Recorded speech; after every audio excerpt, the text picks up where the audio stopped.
I've talked a little bit on the internet and on my website and things about flat lie angles and why I believe they're a better choice for the golfer, and also a little bit of weight, a little bit of mass and heaviness to the club. I want to try and discuss some of that, why I believe in this. One of the things we have to understand with when we swing is the golf club and the body have to work in unison to create speed. It's no good just creating speed with your hands, because you'll get off direction. It's very easy to, anyone can create speed with their hands, just swinging like this. But the ball can go anywhere doing that. So obviously one of the key concepts to playing good golf is you've got to keep the ball in play at the same time. So distance is great, accuracy is just as important. So we need to really work on those things in our swing. I'm going to discuss a bit why I think the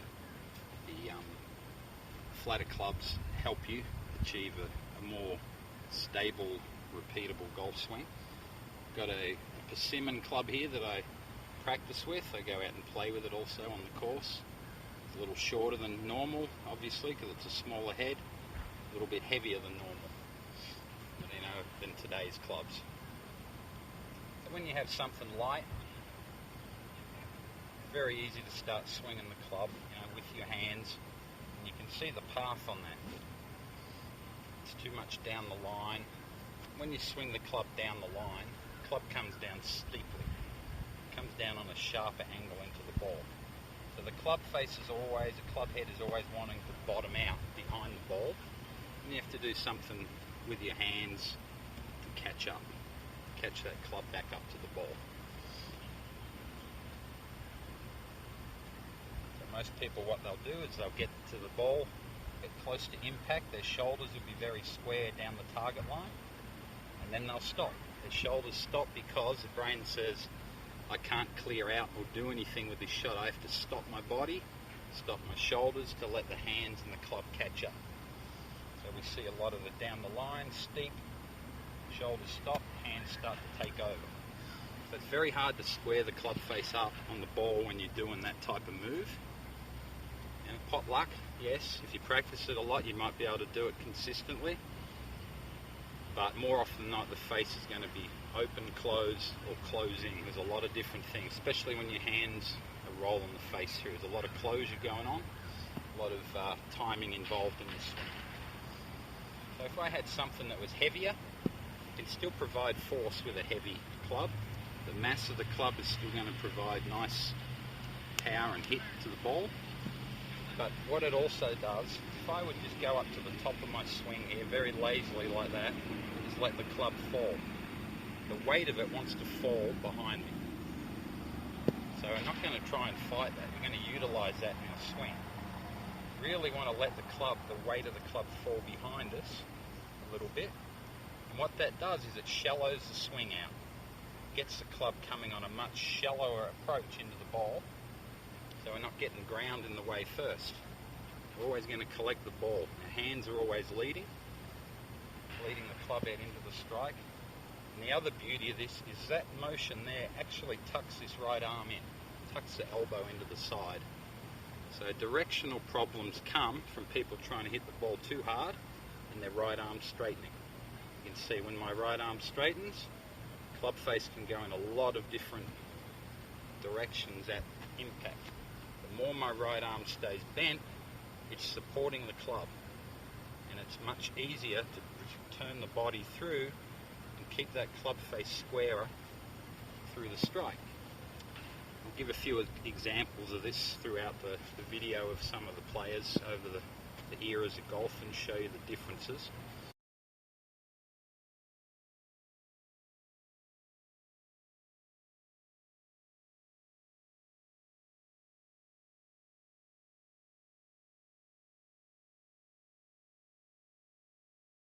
Of today's players, Jim Furyk does this really well. Everyone probably laughs at his swing a little bit, but he does it fantastically well. He takes it outside to get that move there. He gets all the rotation in his forearms and his wrists, gets that right elbow in, and he provides his strike with his body. He doesn't use independent hand action.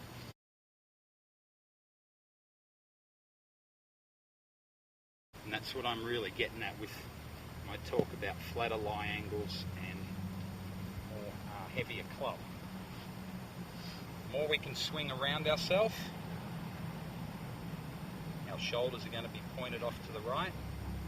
And what that does is it gives my body the all clear to be able to turn. My brain, if it's clever enough to know to stop if I'm coming down that way and let the hands catch up, it's clever enough to know if I'm coming from here that I've got to turn through the shot. So a lot of it's instinct. Sure, there's training and there's physical ability to do it, but you're setting yourself up and stacking some of the cards in the deck in your favour by trying to do this. It creates lag. And most people try, and we talk about today, the people trying to pull that butt of the club down and point it at the ball coming down, trying to say that that is an on-plane swing. That is steep, and it's going to bring the club too sharply down into the ball.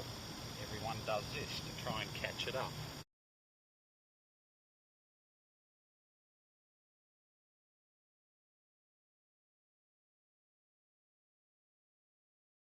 Much easier to not put pressure on the club up here. As soon as you're putting pressure on the club up there, you're losing your lag angle coming down. So you're giving away power. You're creating power here, and then dumping it into the ball and losing it on the other side. So my belief is we need to be able to use some rotation, get this club up to the top, let the weight of it fall behind, get some forearm rotation.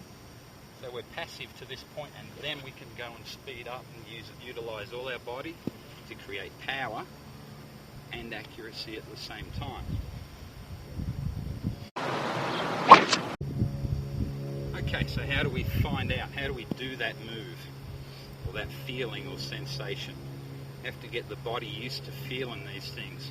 We can't just try and stick the club in a position and hope that it's going to work. A lot of parts of the swing work as a result of something else.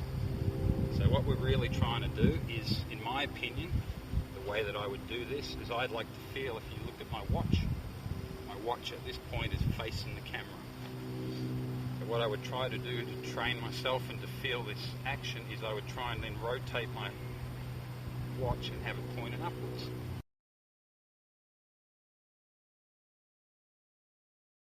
What that does, shallows my swing out, tucks my right elbow in, gets the club approaching from an inside path. Keeping my weight over my right side. I've got to have weight on my right side to be able to clear through. I've never liked this being on top of the ball business because, most things are opposite. If you're on top of the ball, what are you going to do? You're going to come down steep. You've got to try and use your hands to catch up. So it doesn't work. It can work, but it takes a lot of practice, a lot of timing. And for your everyday golfer that doesn't get the time to practice, put in a lot of effort or work on their game, very difficult to do that. We've got to try to find something that's more easily repeatable and consistent day in, day out, not just play well one day and awful for the next 5. Alright, so the other great thing about this is not only is this feeling help you on the downswing, or the transition move to get the club face in the right position and get that right arm tucked, get the hands leading and get the body working, it keeps the club on the correct path through the shot. So most people believe when the ball's hit that it's game over. It's not over when the ball's hit. The follow through and the acceleration and the aggressiveness and the path the club takes after strike is all relevant. It's a very good x-ray of what happened beforehand, and it shows the intentions of what happened after impact. If you want to look at Arnold Palmer or Seve Ballesteros, they got up to the finish and they were accelerating so much they ran out of room. They did the little whirly bird at the end there. So they put all their effort into keeping that acceleration going after the ball and not just dumping all their speed into the ball like that and having this folded finish that we see quite a lot of today. So if you look down the line view and the camera view straight down our target line, if I swing up as we're told today and pull that club down with that butt of that club pointing at the ball, you can see that club is coming in a steep motion and it's coming too much down the line that something has to stop, something has to give out. So we're much better off having the club behind us so we can rotate the club through with our body, and that creates speed. Our big muscles still create speed. You don't have to use all your hands to create the distance and the power. This is doing both, keeping everything moving together and keeping the speed of the swing constant and aggressive. Okay, so if we come up and down the line here, upright clubs are going to make you do this. They sit upright, they're going to make you want to come out and get the club steep onto the ball. What's going to happen when we do that? Our arms are going to straighten out, our body's going to stall, our hands are going to flip.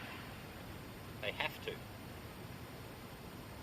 When we flip, the club starts flying off in the wrong direction on the way through. We can flick it off to the right here.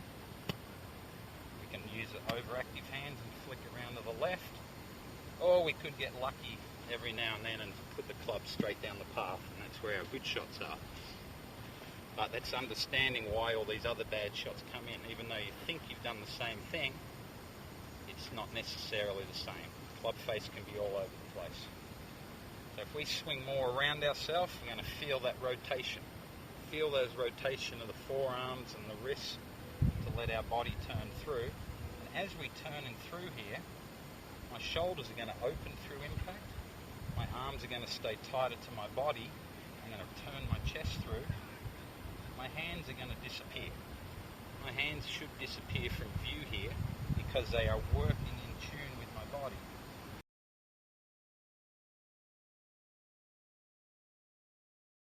My hands should disappear from view here because they are working in tune with my body. And if you can see that, take note of where the club head goes. Club head, as we rotate through, travels much longer down our target line.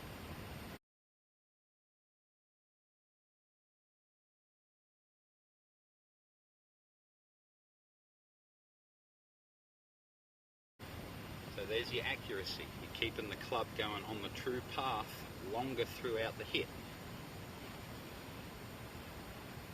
We're not using our hands, we are turning that club through with our body. Turning it through. So you get much better control. I'm going to go down to my knees here and show you the difference of what happens here.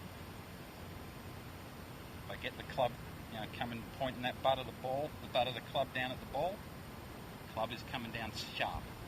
It is steep and it wants to bottom out before the ball. So I have to stop my body. I have to use my hands to try catch up. If I swing more around myself, the club gets down lower, shallower path, my hands lead into the shot.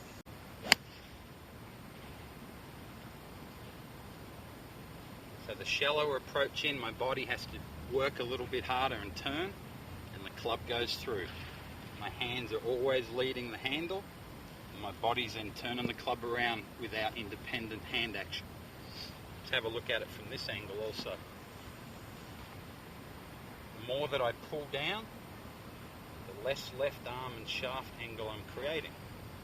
I'm losing my angle, I'm losing my power. If we watch the same thing that I was talking about, the rotation, the club head stays up. Nice big angle created, which we don't have to work hard. We just let it happen, and then we can progress through with some speed to the finish. So we're storing up our angles. As long as we've got the speed later on in the swing to get rid of them, everything's good. It's exactly what we're looking for. So you can feel like you're swinging more within yourself because you're not forcing the club down to the ball.